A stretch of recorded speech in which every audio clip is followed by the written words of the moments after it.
अस्सलाम वालेकुम व्यूअर्स, जब से बैरियर टाउन ने सिंगल स्टोरी की अप्रूवल दी है कंस्ट्रक्शन के लिए, उसके बाद बहुत सारी क्यूरीज हैं, स्पेशली इसके एसओपीज़ और बाइलाज को लेके। आज तक बैरियर टाउन ने जो प्रोविजन दी है वो ये है कि जब आप इसकी ड्राइंग अप्रूवल की तरफ जाते हैं, एक तो आपको उसकी फ़ी पूरी, जिस 125 स्क्वायर यार्ड को अगर हम स्टैंडर्ड लेते हैं तो उसकी सिक्योरिटी फ़ी है, तो सिंगल स्टोरी के लिए भी पूरी वही सिक्योरिटी फ़ी पे करना होती है। फिर इसकी जो अप्रूवल होती है फाउंडेशन को लेके और बाकी वो उसी लेवल की आपको स्ट्रेंथ रखना पड़ती है। अभी तक बैरियर टाउन ने ये प्रोविजन नहीं दी कि आप सिंगल स्टोरी घर बनाना चाहते हैं तो आप अप्रूवल भी सिंगल स्टोरी की लें, और फिर अगर सिंगल स्टोरी की अप्रूवल होती तो डेफिनेटली फ्यूचर में उसके ऊपर सेकंड फ्लोर नहीं आप डाल सकते, क्योंकि उसकी फाउंडेशन और बाकी जो बेसिक स्ट्रक्चर है वो भी सिंगल स्टोरी का बनेगा। तो अगर हम इसकी बात करते हैं कि अगर सिंगल स्टोरी की अप्रूवल होती है तो उसमें सेव क्या हो सकता है, उसमें एक तो कॉस्ट सेव हो सकती है, दूसरी स्पेस सेव हो सकती है। कॉस्ट सिर्फ इस तरीके से हो सकती है कि उसके नीचे जो फाउंडेशन बननी है, C2 वाल बननी है, डेफिनेटली वो उसको उतनी स्ट्रेंथ की ज़रूरत नहीं है। अगर आप सिंगल स्टोरी की तरफ जाते हो तो एक इस तरीके से कॉस्ट बनती है, बचती है। फिर इसी तरह आप जो अंडरग्राउंड वाटर टैंक बनाते हैं, अगर सिंगल स्टोरी की तरफ जाते हैं तो डेफिनेटली उसकी जो कम रिक्वायरमेंट होगी पानी की, तो वो उसका साइज़ भी छोटा हो जाता है। एक और कॉस्ट सेविंग है कि आप स्टेयर फिर उस तरीके से नहीं बना पा रहे होते, बनाने की ज़रूरत नहीं आती आपको फर्स्ट फ्लोर की, तो एक तो आपकी उसकी कॉस्ट भी सेव हो जाती है और इसकी स्पेस भी सेव हो जाती है। फिर अगर आप छत के ऊपर जाते हैं तो उसके ऊपर फिर आपको जो वाटर टैंक है, अगर आप डबल स्टोरी की प्रोविजन में जाते हैं तो आपको फाइबर का वो टैंक रखना पड़ता है। और अगर आप को पास ये प्रोविजन आ जाती है कि सिंगल स्टोरी की ही अप्रूवल होती है फ्यूचर में, तो फिर आपको जस्ट वो कंक्रीट का टैंक बनाएंगे, तो एक ही गो में कॉस्ट भी सेव हो जाएगी और आपकी स्ट्रेंथ भी उसी लेवल की बन जाएगी। अच्छा, अभी पैरापेट वाल को लेके जो स्टैंडर्ड 2 फ्लोर की अप्रूवल के साथ पैरापेट वाल आती है, वो आती को तकरीबन 2.5 फीट हाइट आती। अभी जब हम सिंगल स्टोरी की तरफ जा रहे हैं तो उसमें आपकी जो पैरापेट वाल है वो तकरीबन 4 to 5 फीट की उसकी हाइट रिक्वायर्ड है।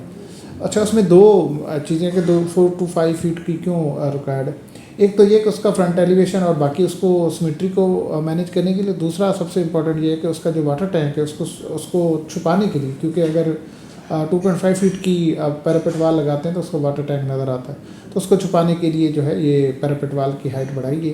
और सेकंड ये कि फिर आपको जो वाटर टैंक है वो भी फाइबर का रखना पड़ता है, आप कंक्रीट का नहीं रख सकते। इसके साथ एक दो और चीज़ें भी हैं, जैसे कौन सी है,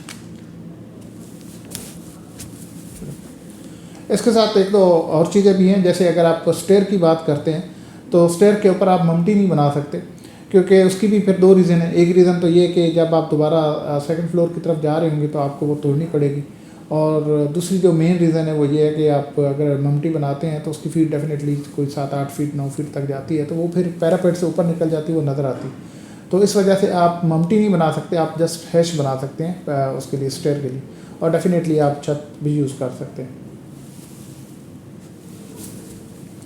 इसके साथ अगर वाटर टैंक की बात करते हैं तो जो स्टैंडर्ड वाटर टैंक होता है, अगर 125 स्क्वायर यार्ड की हम बात करते हैं, तो उसका जो अंडरग्राउंड वाटर टैंक है वो तकरीबन 1050 गैलन का अप्रॉक्सीमेटली होता है, और जो ओवरहेड टैंक है वो तकरीबन कोई 650 गैलन का वाटर टैंक होता है। बट सिंगल स्टोरी की तरफ जाते हैं तो डेफिनेटली ग्राउंड फ्लोर का अंडरग्राउंड जो वाटर टैंक है वो तो सेम रहेगा, क्योंकि वो प्रोविजन वो 2 फ्लोर की है। और जो ऊपर वाला ओवरहेड टैंक रखते हैं जो कि फाइबर का होगा, वो तकरीबन 500 गैलन का होगा। ज़ाहिर है चूँकि वो सिंगल फ्लोर है तो उस हिसाब से उसकी रिक्वायरमेंट इतनी बनती। और इसके बाद एलिवेशन की बात आती है, तो सिंगल स्टोरी के लिए अभी कुछ फर्दर एलिवेशन बैरियर टाउन उसमें ऐड कर रहे हैं। ज़ाहिर है वो अंडर डिस्कशन है, अंडर अप्रूवल है। अभी तक अगर हम किसी उसकी तरफ जाते हैं, नए अप्रूवल की तरफ जाते हैं, तो जो पुराने एलिवेशन है उन्हीं को यूज़ किया जाएगा, लेकिन नया एलिवेशन भी अंडर डिस्कशन है, वो जल्दी वो आ जाएंगे इंशाल्लाह, वो भी हम आपके साथ शेयर कर लेंगे इंशाल्लाह। इस सिंगल स्टोरी की बिल्डिंग और सिंगल स्टोरी के अप्रूवल्स और रेसिपीज़ और इनके बायलॉज से रिलेटेड फर्दर कोई भी अपडेट्स आएंगे तो हम आपके साथ शेयर करेंगे। Thank you so much.